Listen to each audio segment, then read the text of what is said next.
Então, olá novamente, boa tarde a todos e a todas. Sejam bem-vindas e bem-vindos à nossa live, né? Nosso debate virtual, nosso diálogo, na verdade, sobre as contribuições da inovação em saúde e da propriedade intelectual para a saúde coletiva e para a formação médica.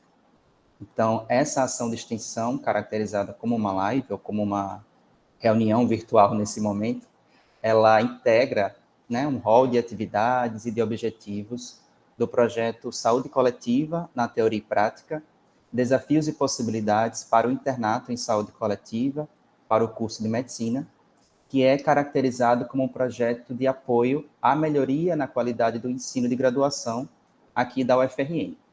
Então, o objetivo desse nosso debate hoje é justamente promover uma conversa sobre o que é inovação em saúde e propriedades intelectuais, como registros, patentes, marcas, entre outras, e as contribuições dessas propriedades intelectuais para a saúde coletiva e para a formação médica.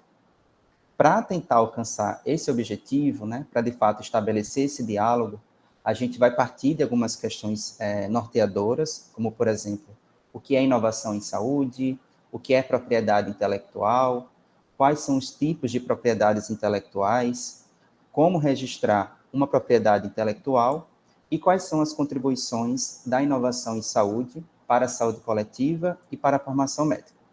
E para facilitar esse diálogo, a gente vai contar com a participação de Rochelle Barbosa, que integra a Agência de Inovação, a AGI, aqui da UFRN, certo?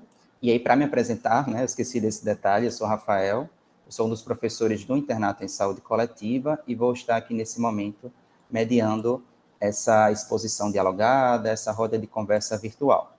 E aí, lembrando também que essa necessidade ou esse objetivo, essa finalidade de desenvolver essa ação de extensão também partiu de uma experiência nossa aqui do Internato em Saúde Coletiva, mais precisamente de um grupo de estagiários, juntamente com a preceptora da Unidade de Saúde da Família de Mangueirão, que desenvolveram um aplicativo, o Insulina PS, para justamente facilitar essa distribuição, o uso de insulina com pacientes diabéticos da atenção primária à saúde, certo? Então, mais uma vez, Rochelle, muito obrigado pela sua disponibilidade, e aí eu passo a palavra para você. E só mais uma observação. A gente vai colocar aqui no chat o link do Forms para que vocês possam assinar, certo? Registrar a presença de vocês e também depois para a gente disponibilizar o certificado de participação via Pró-Reitoria de Extensão. Boa tarde a todos. Como o Rafael já me apresentou, sou Rochelle, estou aqui na agência já há 7 anos na UFRN. Antes da pandemia, eu ministrava muitas palestras presenciais nos cursos de graduação e pós-graduação, e eu sempre digo, por onde passo aqui na universidade, que é motivo de grande alegria e satisfação sempre que nos convidam, né? Nos convidam para ministrar essas palestras, seja eu ou meu diretor, o professor Daniel Pontes, que é da Química. Mas a gente fica muito feliz, porque um dos nossos propósitos é que realmente as pessoas na universidade, né, já que nós somos um centro de desenvolvimento de pesquisa, de estudos, que as pessoas saibam como proteger as suas invenções, as suas criações.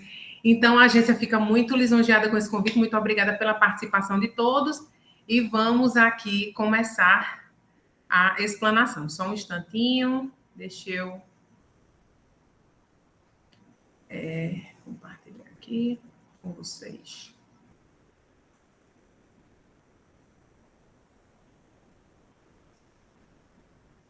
Tudo certo? Então, estão vendo? Sim, Rochelle, está aparecendo. Pronto, vamos lá. Então, a importância da propriedade intelectual na saúde. Eu sempre começo minhas palestras perguntando, né, qual é a principal busca do século XXI? Sem sombra de dúvidas, é o conhecimento, mas eu sempre digo que vai além, é o conhecimento e o ativo intangível. Existem 2 tipos de ativos, gente. Existem os ativos tangíveis, aqueles que a gente realmente pode pegar, né? E tem os materiais, digamos assim, e tem os ativos intangíveis, que é o que a gente vai conversar hoje, que são aqueles que a gente não consegue consolidar, né? São os ativos, é uma patente, é uma marca, é um programa de computador, eles se enquadram como ativos intangíveis. tá? Então, é o nosso escopo de hoje. Como o Rafael muito bem colocou, nós vamos começar. A primeira pergunta para nortear, né, para construir o conhecimento para vocês hoje, é o que é a propriedade intelectual. Na realidade, é um ramo do direito para garantir a autores e inventores, para proteger o autor e inventor que gastou tempo, investiu muitas vezes dinheiro para desenvolver alguma coisa. Então, nada mais justo que você tenha os seus direitos sobre aquelas suas criações, sobre as suas invenções. A propriedade intelectual, na verdade, ela é um grande grupo, onde nós temos os subgrupos, né? Então, propriedade intelectual é o gênero e nós temos as espécies. Direito autoral, propriedade industrial e a proteção sui generis. Hoje, eu vou falar um pouco do direito autoral, porque sempre é importante a gente falar alguns pontos aqui na universidade, mas nós vamos nos ater mais à propriedade industrial, principalmente patentes, principalmente as patentes, né? Então, vamos lá. No direito autoral é onde estão os direitos do autor. Então, quando você escreve um livro, quando você faz o seu trabalho de conclusão de curso, direito do autor. Os direitos conexos, eles são mais relacionados à interpretação. Então, o cantor que vai lá no show, ele tem direitos conexos sobre aquela interpretação. E aqui no Brasil, os softwares, eles são enquadrados como direito autoral. Então, por isso que eu vou precisar também falar um pouquinho do direito autoral para que vocês entendam as peculiaridades dos softwares, né? Como o Rafael colocou, que inclusive o grupo de vocês aí desenvolveu, muito bacana. E é por isso que a gente está aqui, para que vocês entendam e estimulem, que vocês possam se sentir estimulados a criar cada vez mais. Na propriedade industrial, é onde estão as marcas, né? Marcas de serviço, marcas de produto, as patentes, sejam dispositivos que vocês criam ao longo do curso de vocês, da graduação, da pós-graduação. Então, quando é que eu vou poder patentear um dispositivo? Qual o tipo de processo, o que eu posso e o que eu não posso proteger? É onde também estão as indicações geográficas, certo? São regiões muito conhecidas por produzir determinados produtos, né? Desenho industrial, a forma plástica, né? O design de alguns produtos. Segredo industrial e a repressão à concorrência desleal também está dentro da propriedade industrial, mas a gente não vai se ater aqui. E proteção sui generis, onde estão os cultivares e as topografias de circuitos integrados. Topografia de circuito integrado nada mais é do que os chips, né? A parte de chip. Mas a gente vai se ater aqui mais à propriedade industrial e aos softwares. Mas vamos lá. A gente tem grandes desafios no Brasil, né? Porque o que é que acontece? A gente acaba importando produtos de alto valor agregado e exportando produtos de baixo valor agregado. Então, por isso que a gente precisa falar sobre propriedade intelectual. Eu sempre digo que o brasileiro é muito criativo. Então, só que muitas vezes não sabemos o que fazer quando criamos alguma coisa. E isso impede muito esse desenvolvimento, né? Então, o grande desafio do Brasil é vamos desenvolver as nossas tecnologias. E para isso, a gente está aqui plantando a semente hoje, para que vocês saibam exatamente o que fazer quando criam alguma coisa. Quando eu dava minhas palestras presenciais, eu sempre, quando chegava nesse slide, eu perguntava: levanta a mão aqui quem já ouviu falar no INPI. E, infelizmente, poucas pessoas já tinham ouvido falar, já tinham lido alguma coisa a respeito. O que é um problema. Porque o INPI, gente, é o Instituto Nacional da Propriedade Industrial. É uma autarquia no Brasil responsável pelos registros que a gente vai falar aqui. Pelos depósitos, no caso de patente. Então, vamos lá. Registro de marca é no INPI. Os depósitos de patente são feitos no INPI. Os softwares, embora sejam direito autoral, são realizados no INPI. Desenhos industriais. Então, primeiro ponto. Qual é a plataforma, qual é o órgão onde eu faço esses registros? É o INPI, tá? Então, eu coloquei aí o site. Depois, quem tiver curiosidade, vale muito a pena dar lá uma esmiuçada para se inteirar sobre o INPI, ok? Vamos lá. Quando nós temos um conhecimento, né, aqui na academia, enfim, nós temos 3 opções. Você pode divulgar esse conhecimento, desenvolver algo inovador, muito bacana, você pode chegar, divulgar, botar a boca no trombone, como se diz. Você deve proteger e publicar, é uma outra alternativa que você tem, ou seja, você pode... Peraí, Rochelle, você está me dizendo que eu posso divulgar? Pode, mas isso tem algumas implicações, como a gente vai ver lá na frente para patentes. Então, muito cuidado, tá? Vamos conversar sobre isso lá na frente. Você tem uma outra alternativa. Você primeiro protege para depois divulgar, e esse é o caminho certo. Ou você pode manter em segredo aquilo que você desenvolveu, que é o segredo industrial. Só que, qual é o problema do segredo? É que se alguém fizer uma engenharia reversa, pode chegar no mesmo resultado que você. E você não vai estar protegido. Né? Como a gente vai ver lá na frente, a patente, ela lhe garante uma exclusividade. Então, daí a necessidade de, antes de você divulgar, é você tomar as precauções para que você proteja, e então você pode apresentar, publicar, fazer o que você bem entender com o seu conhecimento, tá? Eu trago sempre aqui o caso verídico do captopril. O que é que aconteceu? Isso aconteceu no Brasil. Um pesquisador brasileiro descobriu uma substância capaz de controlar a hipertensão, publicou um artigo, uma empresa viu esse artigo, aprimorou o que viu na publicação, produziu o medicamento e hoje o Brasil e o mundo pagam royalties para essa empresa. Então, se o pesquisador tivesse protegido aqueles resultados, aquela composição, enfim, que ele pudesse ter evoluído na pesquisa para, quem sabe, proteger aquela composição farmacêutica, aquele medicamento. Então, hoje, o Brasil, o pesquisador, enfim, uma cadeia, né, que ganha com isso, estaria recebendo royalties, mas não. Então, daí a importância de proteger previamente tudo que é desenvolvido, tá? Como a gente falou, é o que direito ao autor, propriedade industrial e proteção sui generis, é o que a propriedade intelectual abrange. Com relação ao direito do autor, tem uma lei específica, certo? Então, escrevi o meu artigo, fiz o meu trabalho de conclusão de curso, enfim, direito do autor, 70 anos, como é que funciona essa vigência do direito? Durante toda a vida do autor, quando o autor ele falece, 70 anos a partir de 1º de janeiro do ano subsequente. Quem vai receber os direitos autorais das obras do falecido vão ser os seus herdeiros, certo? Os direitos conexos não é tanto a nossa conversa aqui, mas são 70 anos a partir da primeira publicação pública, e programas de computador, que, embora seja direito autoral, mas tem uma lei específica e tem um tratamento específico. São 50 anos. Então, o seu livro, os seus personagens, suas músicas, 70 anos, 1º de janeiro da morte, começa a contar, fica para os herdeiros, programa de computador, 50 anos é a vigência do programa de computador a partir ou da publicação ou do registro, tá? Então, vamos lá. Outra coisa muito importante, né? Eu estou só pincelando direito autoral para que vocês tenham conhecimento, eu acho que são conhecimentos importantes. Os direitos autorais, eles são divididos em dois. São os direitos autorais patrimoniais e os direitos autorais morais. Os direitos morais é o elo pessoal entre você e o seu artigo, você e sua obra. Isso ninguém tira, foi você que criou. Nunca você vai poder vender, você vai passar, é seu sempre, certo? Os patrimoniais não, são aqueles que você produziu um texto, vou vender, uma editora me procurou, eu escrevi um livro, uma editora me procurou, e está interessada na minha obra. São os direitos autorais patrimoniais que você vai negociar com essa editora. E aí pode ser de diversas formas. Você pode vender, você pode fazer uma cessão desses direitos autorais patrimoniais e todos os lucros provenientes desses direitos autorais vão ser da editora. Óbvio, a editora vai lhe pagar um valor prévio. Não, vai ser em cima do número de venda da editora, eu vou ganhar uma porcentagem. Também é uma outra opção. Mas isso são os direitos autorais patrimoniais. Os morais é seu e ninguém tira, certo? Acompanha o autor durante toda a obra.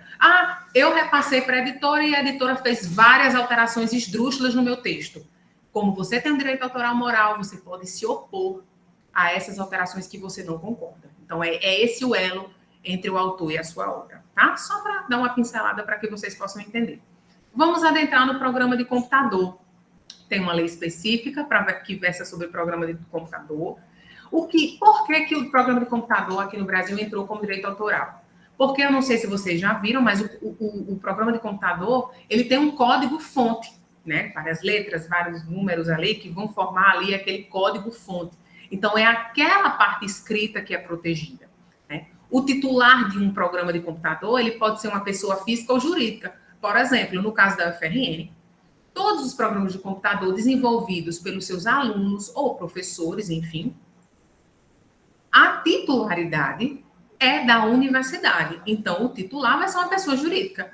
Mas se você desenvolver um programa de computador, um professor, no caso, que não tem nenhuma relação com a atividade que ele desenvolve na UFRN, ele é professor da medicina e desenvolveu um aplicativo relacionado a outra coisa completamente diferente.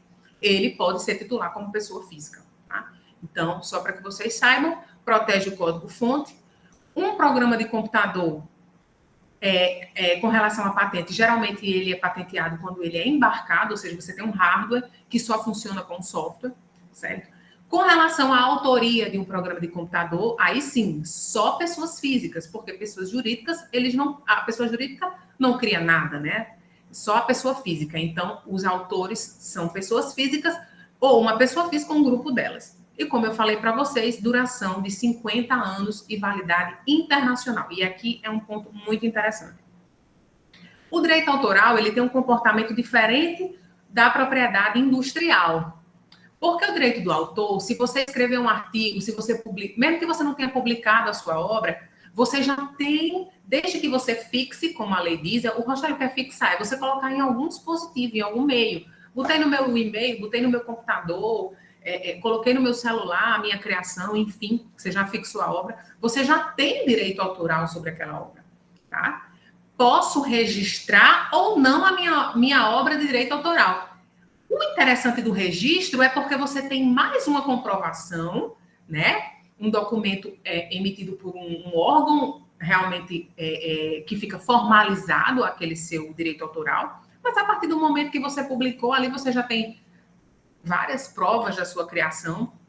Eu sempre digo que, lógico, o seguro morreu de velho. Se você pode e você quer registrar, registre, é interessante. Mas o que eu quero que vocês entendam é que o direito autoral, ele não precisa obrigatoriamente de registro para que seja seu. Ele independe de registro, tá? Diferente da propriedade industrial. Uma marca, ela só é de uma empresa ou de uma pessoa física se ela registrou no INPI. Uma patente só é tem o mesmo comportamento, só se tiver o registro, um desenho industrial, uma indicação geográfica, enfim, só se tiver o registro. Direito autoral não necessita desse registro. E programa do computador da mesma forma. No entanto, todavia, no caso do programa do computador, eu acredito que ainda seja ainda mais importante, tendo em vista o viés aí contratual de você poder licenciar, de você poder fazer uma sessão, que eu vou explicar para vocês lá na frente. Aqui é só que a gente fala, mas vamos supor, aqui na agência de inovação, a gente presta toda essa assessoria aos acadêmicos, né, aos professores, aos pesquisadores. A gente recebe a documentação, a gente dá todas as informações do que a gente precisa. Tem o nosso site, que eu vou falar para vocês também mais lá na frente, que tem vários checklists para nortearem e ajudarem vocês quando o desenvolvimento desses programas de computador, seja uma patente ou uma marca, como vocês devem agir. Então, a gente pede o código-fonte, um resumo hash. O que é o resumo hash? Eu sempre digo que é a digital do programa de computador. Antigamente, gente, a gente mandava aqui da Agência de Inovação, lá para o Rio de Janeiro, que é a sede do INPI no Rio, mandava pelos correios um CD com código-fonte. Imagine só, tanto todo mundo tem que mandar isso, como o próprio INPI armazenar esses documentos. Então, hoje não, já faz uns anos, o INPI, acho que foi 2017, se não me engano, o INPI ele já fez essa transição. Para quê? Para que não precisa mais você mandar esse CD com código-fonte. Você cria um resumo hash e quando a gente vai depositar no INPI, a gente não bota o código, porque o código é sigiloso.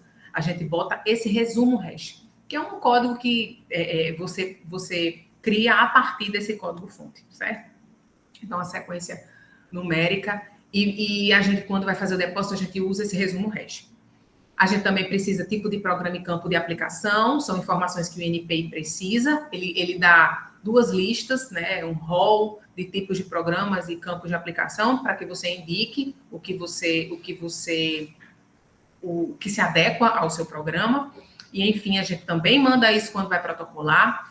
Linguagem, você precisa colocar um título no seu programa de computador, a data de criação, porque isso pode impactar na vigência do seu programa de computador, naqueles 50 anos que eu falei para você lá atrás. Então, é basicamente isso. Mas a gente dá toda a assessoria aqui na agência para os pesquisadores e também para os externos.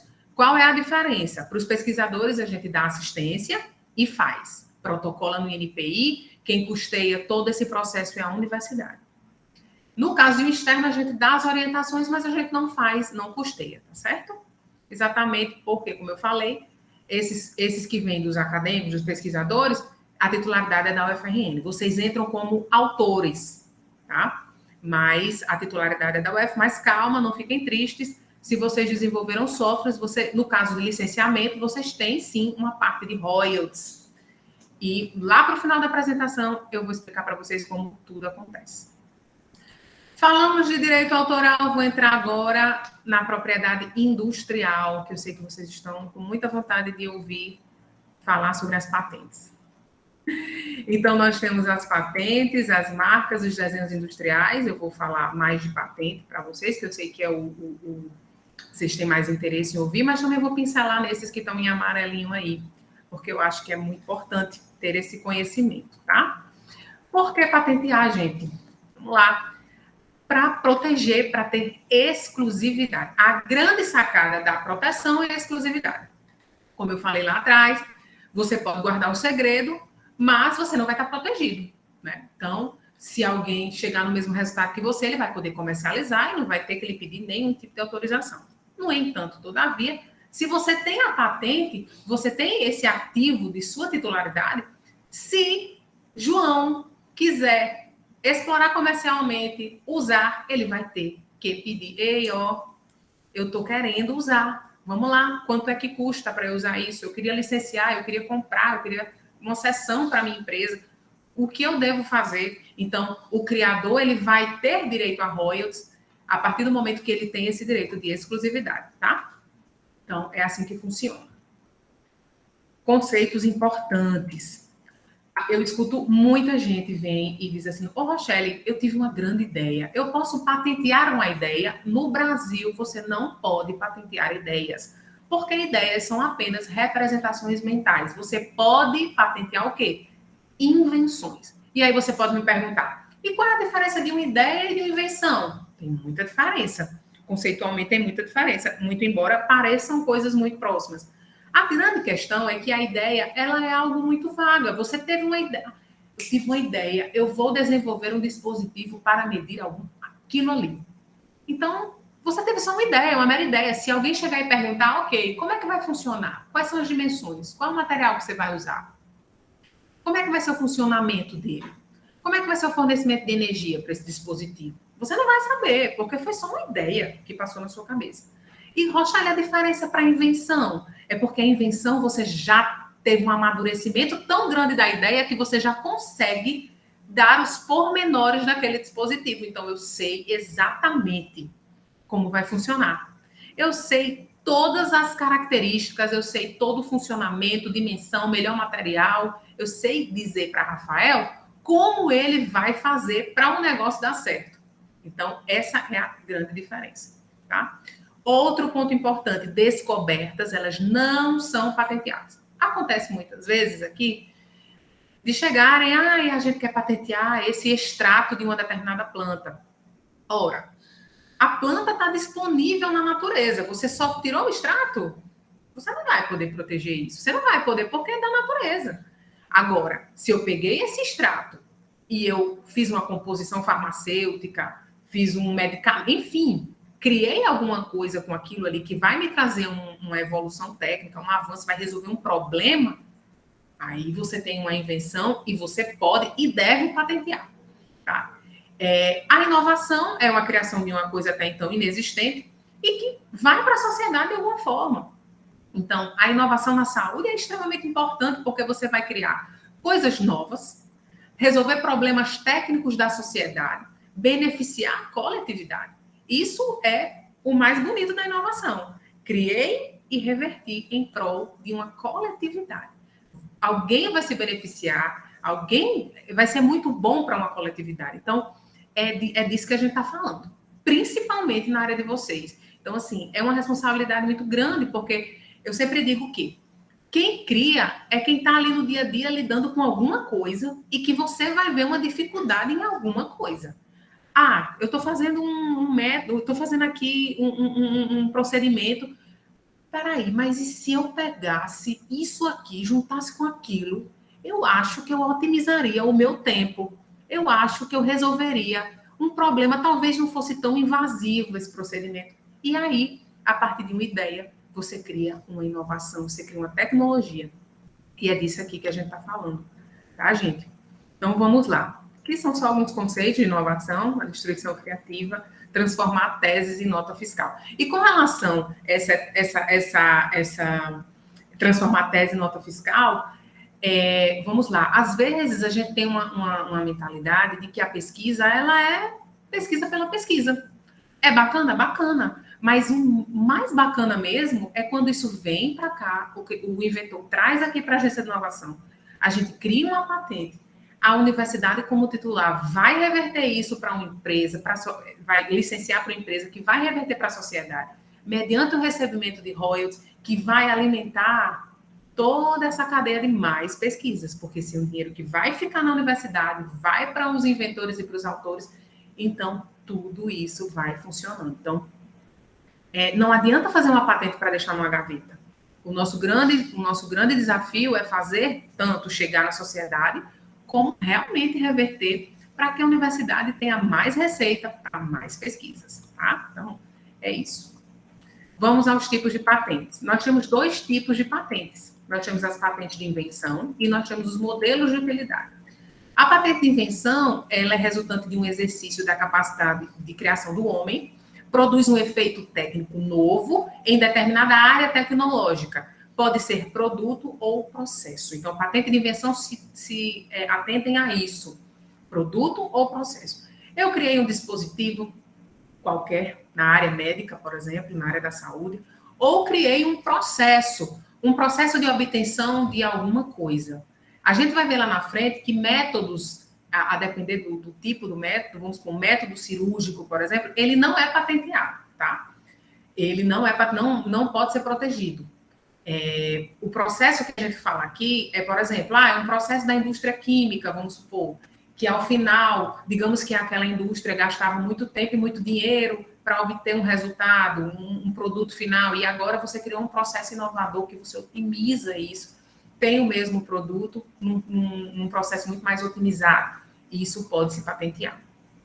Aqui embaixo, gente, são os pré-requisitos. Novidade, como o próprio nome diz, o que você criou tem que ser novo. Atividade inventiva. Rochelle, o que seria a atividade inventiva? O que eu criei não pode ser algo óbvio para um especialista, um expert no assunto. Então, por exemplo, eu criei essa caneta de metal. Não existe, gente, é de plástico. Gente, mas foi só uma mera mudança de material, isso é óbvio. Aí uma pessoa especialista vai dizer, não teve, você não despendeu muito tempo e inteligência para chegar nesse resultado. Então, assim, não pode ser um resultado óbvio. Eu não posso simplesmente associar várias tecnologias existentes, criei uma, vou patentear. Não pode. Tá? Então, assim, existem essas nuances com relação à atividade inventiva. Um outro pré-requisito é a aplicação industrial. O que você criou, ela precisa poder ser produzida em grande escala em qualquer tipo de indústria. Tá? Então, por isso que os métodos cirúrgicos, eles não são patenteáveis, porque não tem aplicação industrial. Pode até ter uma atividade inventiva, novidade, mas você não pode industrializar um método ali cirúrgico, né? E a duração, 20 anos, tá? 20 anos da data do depósito da patente, não é da concessão, é da data do depósito na patente lá no INPI, 20 anos é a duração de patentes de invenção. Eu trouxe aqui um exemplo, eu tentei trazer exemplos da própria universidade, certo? Essa patente, ela já foi concedida, é uma patente de invenção de um professor aqui da universidade, aliás, de 2 professores aqui da universidade, dispositivo ajustável ao corpo e personalizado para treinamento e manejo de feridas. Eles criaram para que os alunos pudessem treinar, para que eles pudessem treinar o manejo de feridas. Eu coloquei o número do pedido aí, quem quiser tiver o interesse de ver lá no INPI, como esse texto foi escrito, já é uma patente concedida, né? Então, nada melhor do que a gente se espelhar no que deu certo. Tá aí o número, quem tiver interesse pode pegar esse BR10 2014 e jogar lá no INPI, que você vai achar o texto, vai achar que o titular é o FRN, os inventores, tudo direitinho. Vai estar lá disponível publicamente para vocês, tá? E para qualquer pessoa também. Modelo de utilidade. Pronto. Nós falamos da patente de invenção, que é um dos tipos, 20 anos, né? Pode ser produto e processo. Modelo de utilidade já são o que a gente chama de pequenas invenções. Eu pego algo que já existe e eu faço um ajuste. Eu melhoro funcionalmente, né? A melhoria funcional no seu uso ou na sua fabricação. Então, tem que ter novidade do mesmo jeito. Aí você pode perguntar assim, você pode estar se perguntando, tá, mas que nível, como é essa questão dessa novidade, Rochelle, que você está falando das patentes? Gente, é mundial. Tem que ser algo mundialmente novo. Não adianta. Não, eu vou patentear no Brasil, Rochelle, porque eu nunca vi aqui. Eu vi no Japão, eu vi na internet que tem no Japão, mas aqui não tem. Se tem no Japão e o seu é exatamente igual ou muito próximo, não tem atividade inventiva, então não vai passar, tá? No INPI, por quê? Existe uma coisa chamada de busca de patentes, que eu também vou falar um pouquinho para você mais na frente, e é muito interessante. É onde a gente consegue ver a anterioridade, o estado da técnica, do mesmo jeito o estado da arte, para a patente é estado da técnica, é tudo que já existe. Então, existem as bases de patentes para a gente ver essas novidades, para ver se em outros países já tem ou não aquilo que eu estou querendo criar. E não necessariamente para ter novidade, se eu não achei uma patente, tem novidade. Não, se eu joguei no Google e achei algo muito semelhante, já não tem novidade. Então, é o que eu falei para vocês. Lembra lá atrás que eu disse, o ideal é proteger para publicar? Exatamente por causa da novidade. Porque se você publica de pronto, gente, vocês vão perder a novidade. Podem perder a novidade. Porque é um dos pré-requisitos da patente, tá? Mas já eu vou falar para vocês de um dispositivo chamado período de graça. Rochelle, o que é isso? É um período que a gente lida muito aqui na universidade. Às vezes a gente está na agência de inovação, aí chega um aluno, professor, quero patentear. E a primeira pergunta que a gente faz, você já publicou, já apresentou esse trabalho? Aí a pessoa diz já. Às vezes acontece. Já. Aí, né, a gente conta até 10, aí diz assim, quando? Por que a gente faz essa pergunta quando? Porque esse tempo de publicação para o período, para o depósito, ele é importante. É o período de graça, que no Brasil são 12 meses. Então, se esse quando, o aluno ou o professor chegou, eu perguntei quando, se for um intervalo menor de 12 meses, ótimo. O jogo não está perdido. Mas se for maior, aí, infelizmente, já não tem mais novidade. E qualquer pessoa, porque cai em domínio público. Então, qualquer pessoa vai poder produzir, explorar e não vai ter que falar com a UFRN, pagar royalties, nem nada, tá? Então, ato inventivo, porque são pequenas invenções. A aplicação industrial também, a duração é menor, são 15 anos. Eu trouxe também um exemplo aqui de um modelo de utilidade aqui da UFRN também, que já foi concedido. Dispositivo de treinamento muscular respiratório para músculos inspiratórios e expiratórios com carga resistiva limiar. Esse textinho de baixo, gente, eu tirei foi do resumo da patente. Tal patente desenvolveu-se com base em já existentes, por isso que foi um MU, aperfeiçoando o mecanismo dos dispositivos anteriores, ao mesmo tempo em que reduz o custo de fabricação e aumenta a sua portabilidade.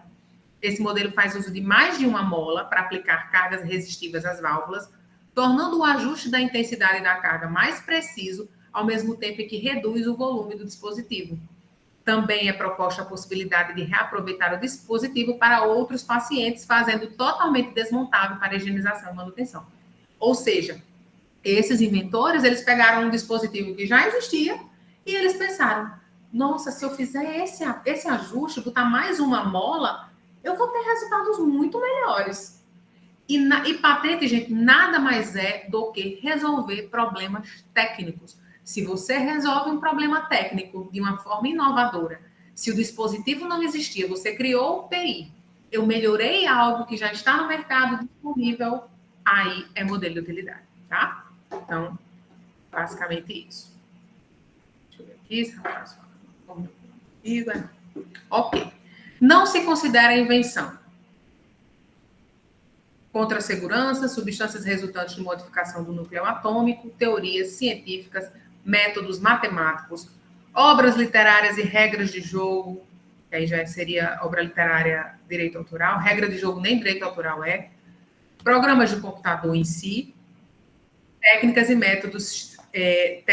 e métodos operatórios ou cirúrgicos.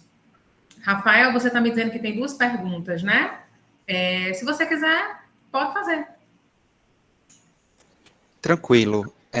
Tem 2 perguntas aqui feitas pelo professor Adailton. A primeira delas é a seguinte: a equipe do Internato em Saúde Coletiva criou um repositório, uma espécie de um repositório institucional, onde a gente depositou os trabalhos de conclusão do internato, que são os relatos de experiência, digamos assim, das intervenções que são executadas durante o internato, né, para resolver determinado problema de saúde daquelas unidades de saúde da família onde os alunos estão inseridos. E aí ele pergunta: esse repositório que funciona como painel de monitoramento, que usa planilhas para gerar gráficos, possibilitando um banco de dados inovador, tem possibilidade de algum tipo de registro?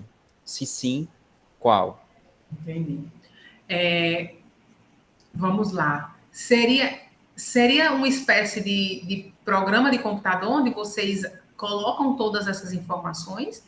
Se vocês desenvolveram um código-fonte, um software, onde vocês colocam todas essas informações, poderia ser um registro de software. Se não, se é só um lugar que vocês vão colocando essas informações, armazenando essas informações, eu entendo que não. Esses documentos que vocês elaboram, eles estariam protegidos por direito autoral, os documentos. Entendi. Ele foi desenvolvido no Data Studio do Google. Não sei se você conhece. Não, A gente não inventou o software. Então, pelo que eu estou entendendo, não. Acredito que não. Seria um direito sobre realmente os materiais que são colocados lá, né? Os direitos autorais daquelas informações, dos trabalhos. Dos relatórios, dos trabalhos que vocês colocam lá. Isso. Obrigado. E ele pergunta também qual a diferença entre pedido e concessão. E qual o impacto no currículo de um pedido que não seja concedido. Perfeito, vamos lá. Eu até mais lá para frente vou falar sobre o trâmite do processo de patente, para que vocês tenham pelo menos uma noção, mas a diferença de pedido e concessão o pedido é quando o professor chegou, a gente protocolou no INPI, gerou o número da patente, protocolei. Eu tenho um pedido, eu tenho um depósito de patente. Eu só tenho uma mera expectativa de direito. Não é meu ainda, porque eu não tenho uma análise final do INPI. O processo está tramitando, eu tenho um pedido. Quando o INPI avalia e ele me concede a patente, eu tenho essa concessão. A partir daí, o INPI ele vai expedir uma carta patente, um documento dizendo que esta tecnologia é de fulano, de tal. Então, o peso o depósito é pedido. É aquela história, papel aceita tudo. Você pode pedir qualquer coisa. Posso pedir uma patente de uma BIC. O INPI vai receber, vai gerar um número. Daí, se ela vai lhe dar ou não, são outros 500. Quando eu digo que eu tenho uma patente concedida, é porque o INPI analisou e viu que você tem todos os pré-requisitos e que merece a patente. Então, o peso é bem grande, é bem diferente. Com relação à questão curricular, né? Realmente, a concessão, como vocês podem ver, primeiro, gente, uma patente, ela demora, em média, uns 10 anos para ser concedida. Então, veja só, né? O depósito eu fiz. Quando vocês, assim, eu tenho uma patente, já foi um processo que tramitou todo no INPI, passou 10 anos para ser analisado, todos os requisitos estavam ok, então tem um peso muito grande. Aí vai depender muito de como é o programa, como é que, enfim, que você está submetido, porque eu já vi falar aqui na UF que conta quando tem pelo menos o pedido de exame da patente.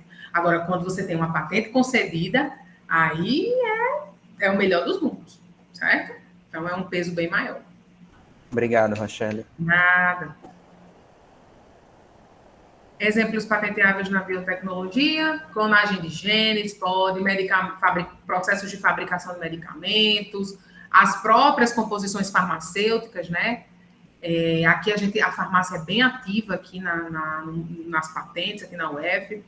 Processo de modificação genética, métodos diagnósticos in vitro, as vacinas são patenteáveis, processos de clonagem de animais, tudo isso aqui são exemplos de patentes da biotecnologia que são possíveis de serem feitas.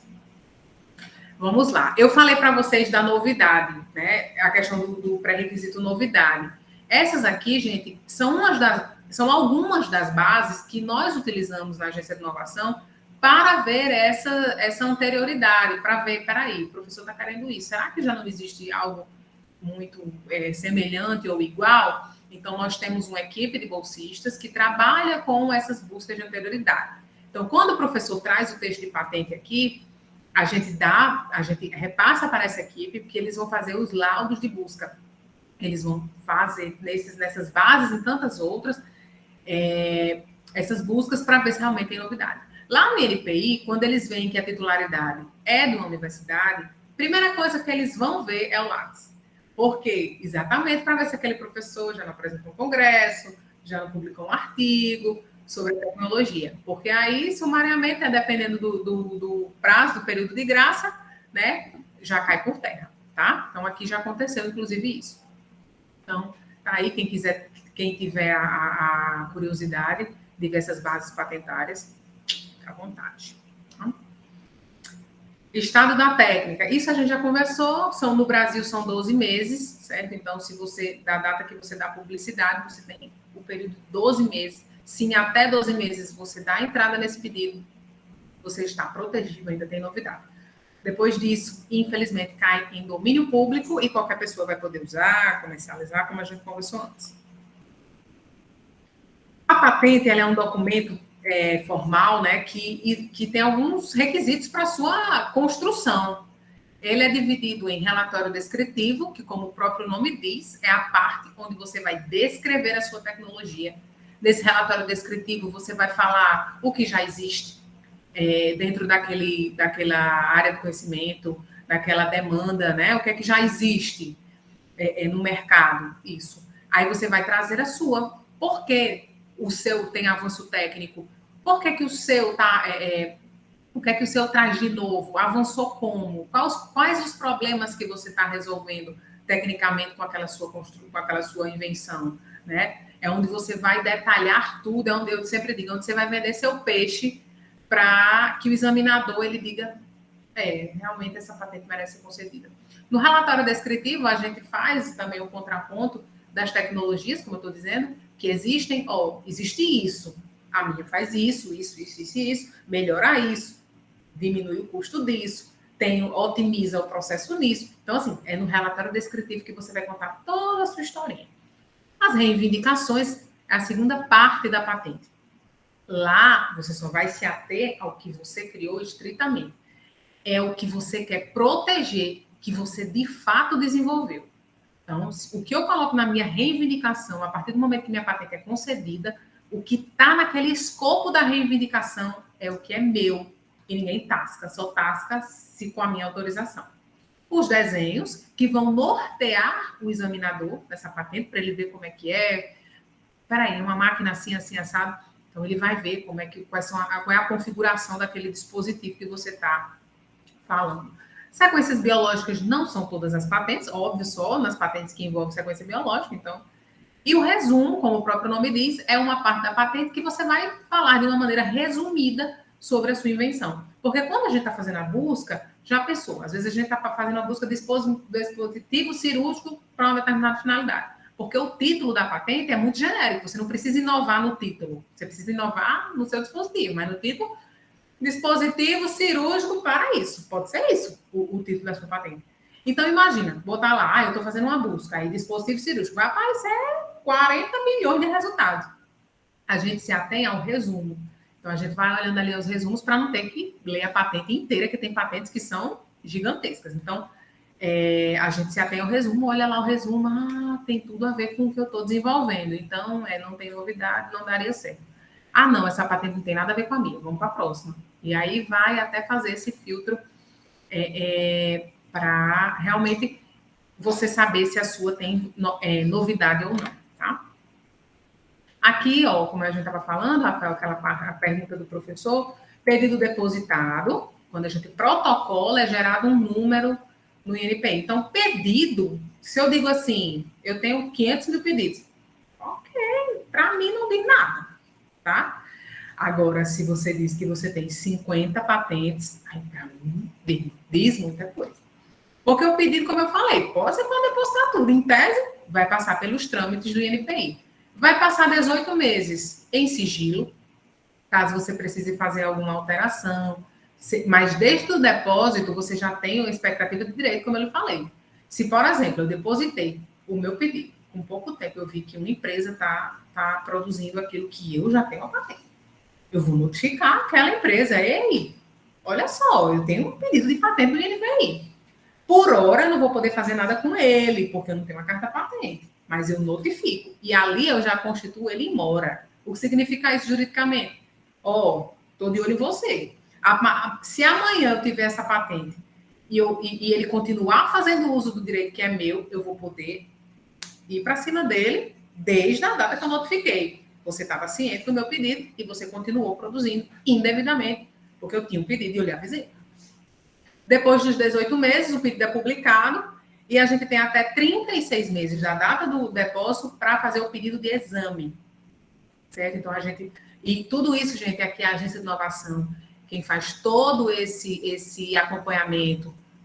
Quando a gente deposita, tem taxa de pagamento, depois do pedido de exame tem outra taxa, depois do pedido de exame, todo esse processo tem também as anuidades, que são taxas, como o próprio nome diz, né, anuais, que a universidade paga para que esse processo ele seja ali mantido até que chegue a decisão do INPI, favorável ou desfavorável. No caso de ser favorável, emita a carta patente, que aí é o melhor dos mundos, certo? Basicamente é esse o processo. Nesse percurso aí, tem exigências, aí eles emitem os exames de parecer técnico. Olha, a gente achou essa e essa tecnologia muito parecida, se manifeste. Aí o pesquisador vai e faz a manifestação. Não, mas veja só, a minha tem isso, essa daqui não tem. E aí vai até que o examinador diga, não, realmente faz sentido. Merece a carta patente. Ou não. Não, gente, não colou essa explicação. E aí ele indefere o pedido. Pode haver o recurso administrativo também, né? Se o titular achar que necessário. Tá? Então, basicamente, é esse o trâmite e dura, em média, 8, 10, 12, depende muito da tecnologia, mas anos, né? É realmente um processo bem longo. Mas também, Rochelle, pelo amor de Deus, uma tecnologia de 10 anos já está obsoleta, defasada, ninguém vai querer licenciar. A partir do pedido do depósito do pedido, você já pode negociar, você já pode procurar empresas. Agora, óbvio, a empresa precisa estar ciente de que é um mero pedido, né?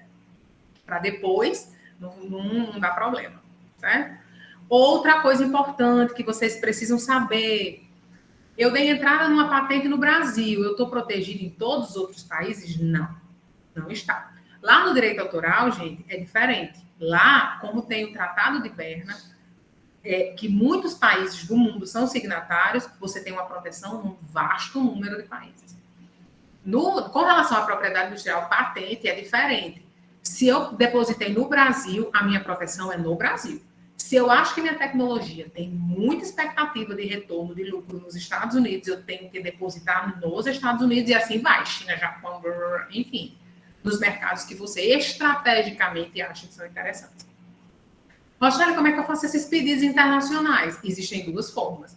Você tem duas formas. Depositou no seu país de origem. Você pode depositar nos Estados Unidos via PCT, que é o Tratado de Cooperação de Patentes. O que é isso, Rochelle? O INPI ele pode ser usado como um intermediador nessa relação.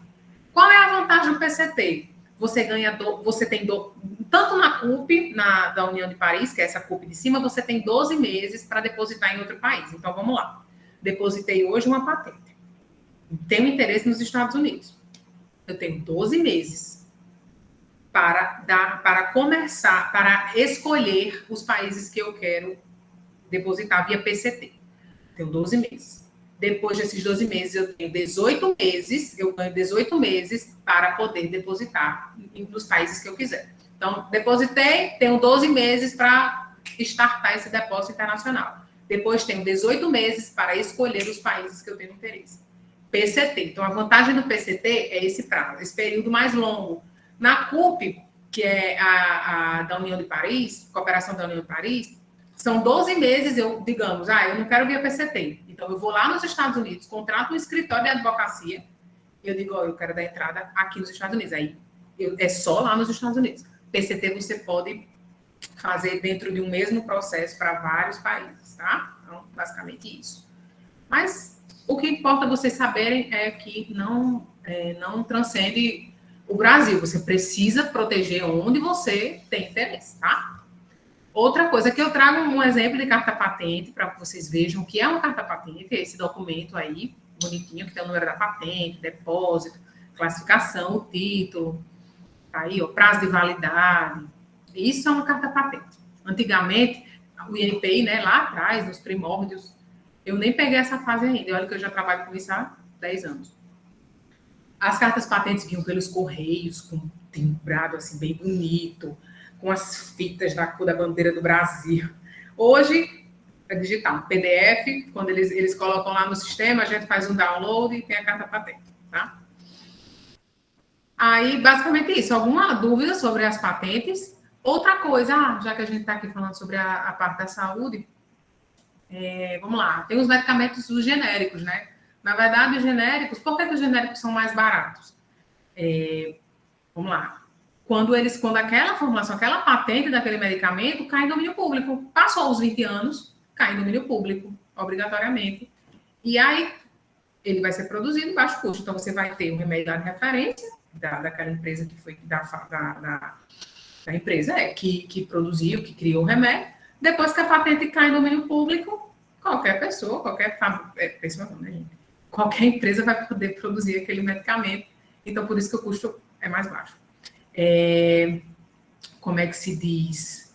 Outra coisa também, com relação às vacinas, né? Dentro aqui de patente, só para a gente falar, para não levar mais tempo, mas nas vacinas, que a gente ouviu falar muito aí da quebra de patente, essa expressão quebra de patente não é a ideal, não é a correta juridicamente.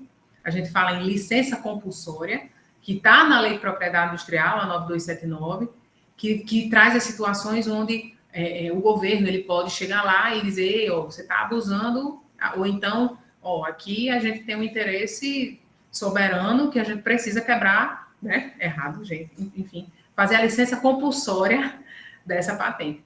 Mas não achem que quando existe uma licença compulsória de patentes, o criador lá, o inventor, né, a empresa dona da patente, ela não vai receber, não é de graça, não, ela vai receber, só que um valor que vão achar lá que é mais viável para aquele país, possa pagar para aquela empresa. Não é assim, vai ser de graça. Não é de graça. Tá? Então, basicamente, acho que são essas informações que seriam mais interessantes de vocês saberem sobre patentes. Outra coisa que eu estou me lembrando aqui. Lá atrás, a gente falou sobre o segredo industrial e a patente, né? Então, você pode dizer assim, mas o segredo ninguém vai descobrir. Realmente, o que é que acontece com relação à patente? A sua patente, você abre a sua tecnologia, tanto que você vai fazer a busca e vai achar várias patentes. Sua tecnologia está lá exposta para quem quiser ver. Em contrapartida, o Estado, né, o país, protege você como titular daquela tecnologia. Então, assim, por que isso? Pelo avanço tecnológico. Né? Então, se uma patente tivesse uma vigência ad eterno, pronto, acabou-se. E segundo, se ficasse restrita, a questão do avanço tecnológico. Então, você vai abrir, outras pessoas vão melhorar aquela tecnologia, de alguma forma, a gente lhe garante um tempo de exploração.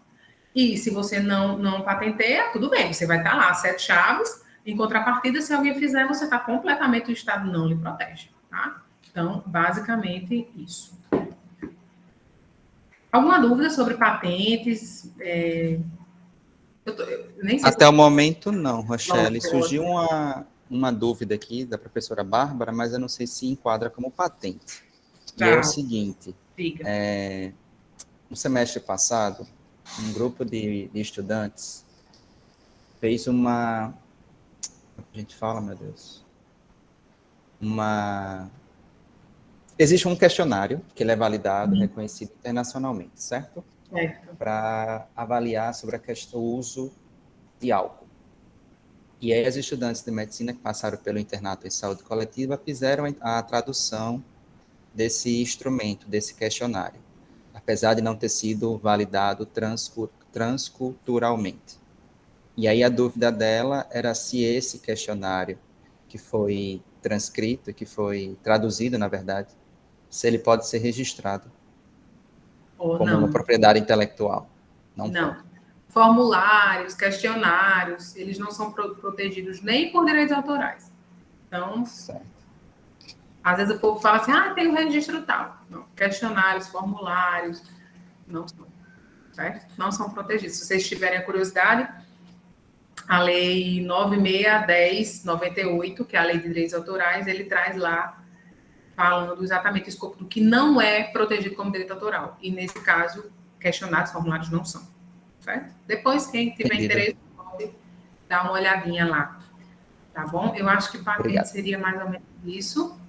Rafael, eu tô falando num... Tá dando para entender tudo direitinho, né? Assim, eu tô falando muito rápido, não é porque eu falo mais. Tá tranquilo. Eu falo se deixar, olha, eu falo aí o dia todo isso. São 3h36, né? Acho que a gente começou mais ou menos Mas uma já hora tá bem depois. pertinho. Já tá bem pertinho. Tranquilo. Viu? Eu tô aqui ligada na hora. Vamos lá. Com relação às marcas, gente, eu vou falar de uma forma muito breve, mas eu não tenho como falar de propriedade intelectual e não falar de marcas, porque está dentro da propriedade industrial. Então, só para que vocês saibam, né? Eu não preciso muito nem falar, mas, por exemplo, é um sinal distintivo visualmente perceptível que vai identificar produtos e serviços de outro idêntico. Então, se Rafael tem um restaurante e eu tenho o meu, é a minha marca que vai diferenciar os nossos negócios. Né? Então, assim, vincula qualidade, protege o consumidor, evita erro e confusão, identifica produtos e serviços e é válido por 10 anos e pode ser prorrogável por igual período indefinidamente. Uma coisa interessante aqui é que lembrem que a patente são 20 ou 15 anos, dependendo do tipo, e acabou. Não tem prorrogação. Marca você pode prorrogar. Eu sempre gosto também de falar porque conhecimento nunca é demais, está dentro de PI, e vocês às vezes podem ajudar, né? Um amigo, o pai, a mãe que tem negócio, vocês mesmos no futuro, enfim. Conhecimento nunca é demais. Então, tá aí 10 anos e vocês vão poder prorrogar. Os tipos de marcas de produtos, se você presta serviço, produto é quando você tem a marca ali na etiqueta da roupa, do tênis, enfim. Marcas coletivas de certificação. Existem marcas figurativas, que é quando tem só uma figura, nominativa, só uma letra meio que datilografada, assim, sem muita utilização, mista, desenho e palavra, e tridimensional, sim, você pode proteger embalagens de negócios. E, recentemente, agora temos marcas de posição. Então, por exemplo, a marca da Adidas, né, no tênis ali do lado do tênis, é uma marca de posição, enfim, só um exemplo para que vocês vejam. E aí marca, né, quanto custa essa camisa e agora, quanto é que custa, né? Um bocadinho a mais. Então, é isso que a marca faz, agrega valor ao produto. Aqui eu trouxe, gente, eu pesquisei, eu digo, eu vou levar para eles. Porque às vezes a gente não para analisar que o medicamento é um produto que está no mercado. Então, a empresa ela também registra a marca do medicamento. Então, eu trouxe aqui Tilenol. A marca Tilenol registrada no INPI em várias... eles têm vários pedidos de registro da marca Tilenol Sinus, Tilenol Forte, GR Plus. Então, eles saem protegendo realmente as marcas dos medicamentos também. E, inventei um dispositivo. Inventei um dispositivo tal. Eu posso colocar uma marca naquele meu equipamento. Tá? Então, e registrar a marca para aquele determinado equipamento. Cirúrgico, enfim, você pode dar um nome que é como aquele seu equipamento vai ser conhecido no mercado. Outra coisa, eu também gosto de falar de marcas aqui para vocês, né, quando eu dou a palestra, por quê? Porque na agência a gente faz os registros das marcas e às vezes as pessoas se atêm só a software e patente.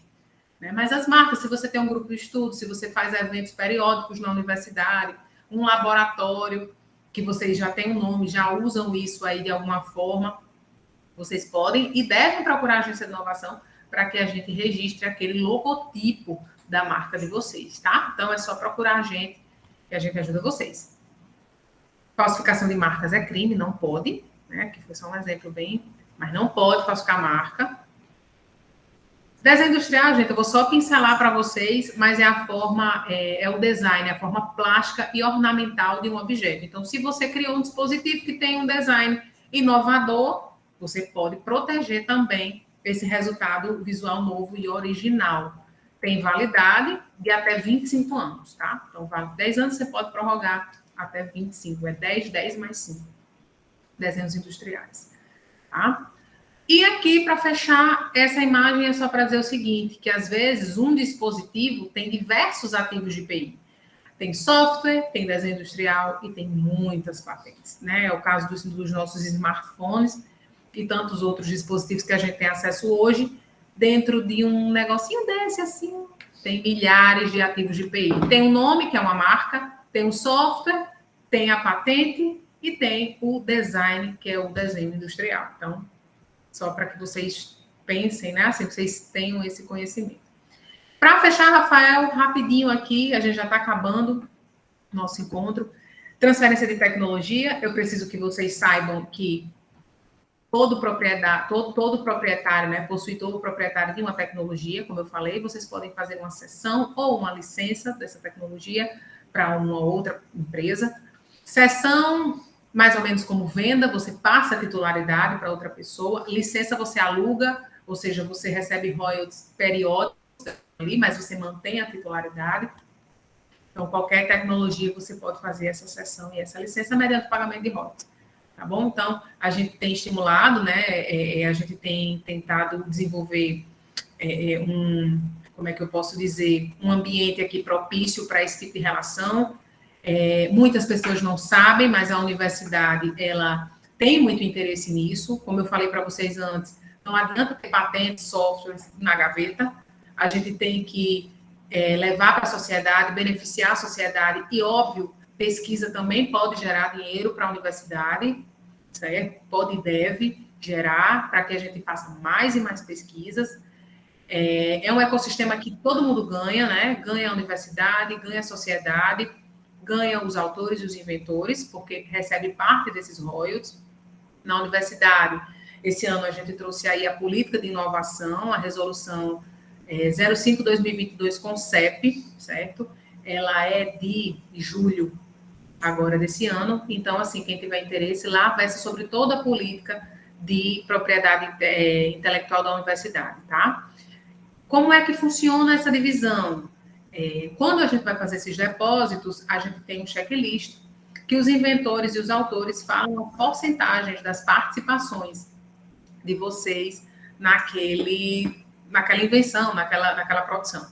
Então, se amanhã essa tecnologia for licenciada, tem os royalties que vão ser recebidos pela universidade, dos quais 2/3 ficam para a universidade, que vai ser investido na agência de inovação, para a manutenção desse ecossistema, e para a unidade executora, né, onde tudo aconteceu, e 1/3 fica para os autores, os inventores, que vão ser compartilhados nos moldes daquelas porcentagens que vocês nos enviam quando a gente vai fazer esses depósitos, esses protocolos desses ativos, certo? Então, todo mundo ganha, tá?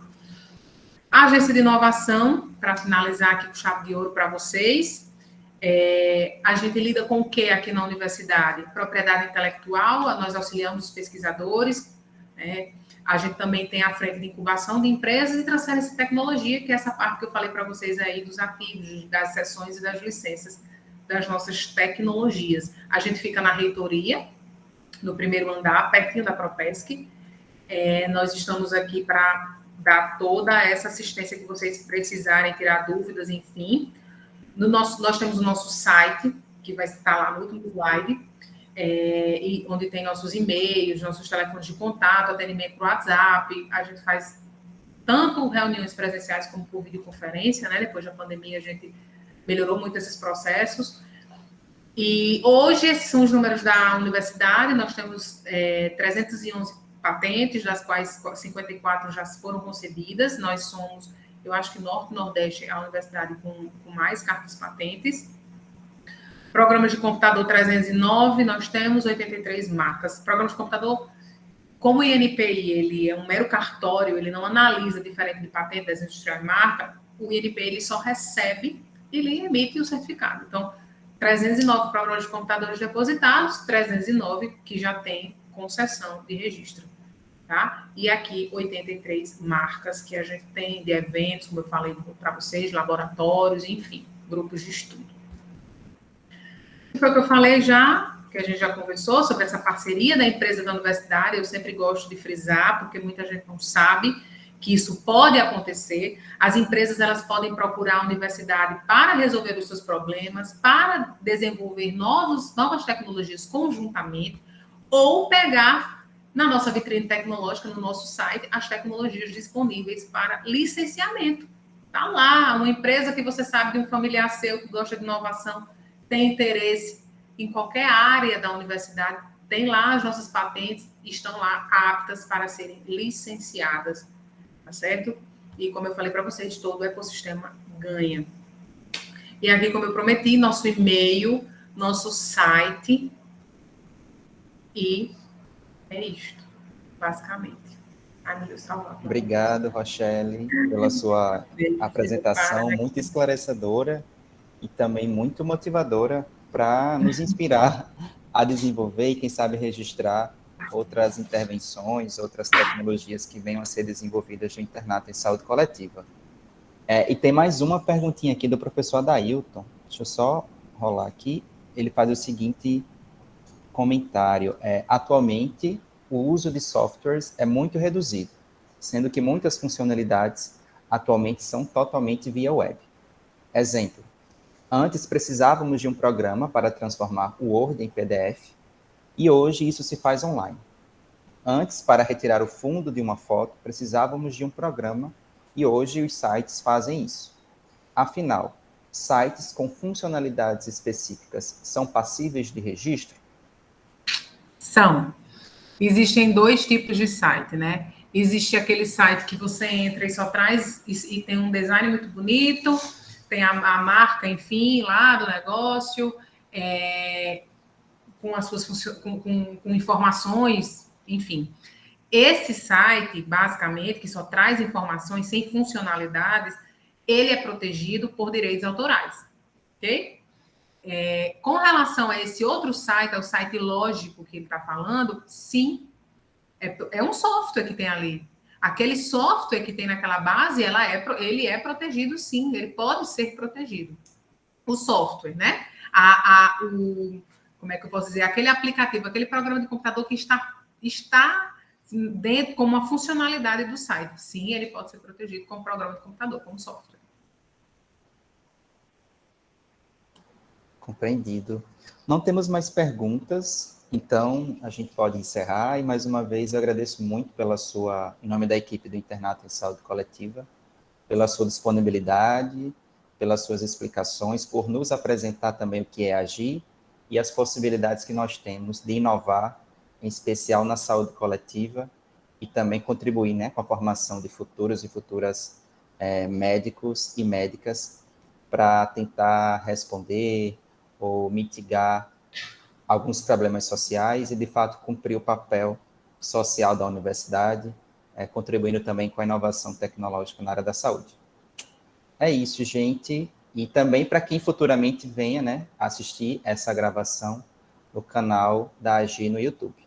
Então, muito obrigado pela colaboração de vocês. E, Rochelle, fique à vontade também para fazer as suas falas finais. Pronto, eu agradeço demais pelo convite. Eu gosto muito desse mundo da PI. Sempre que vocês precisarem, qualquer dúvida, seja para outras palestras, o nosso papel aqui realmente é difundir o conhecimento da PI. Todo mundo ganha quando as pessoas têm esse conhecimento, qualquer conhecimento, né? Principalmente esse. Estamos à disposição.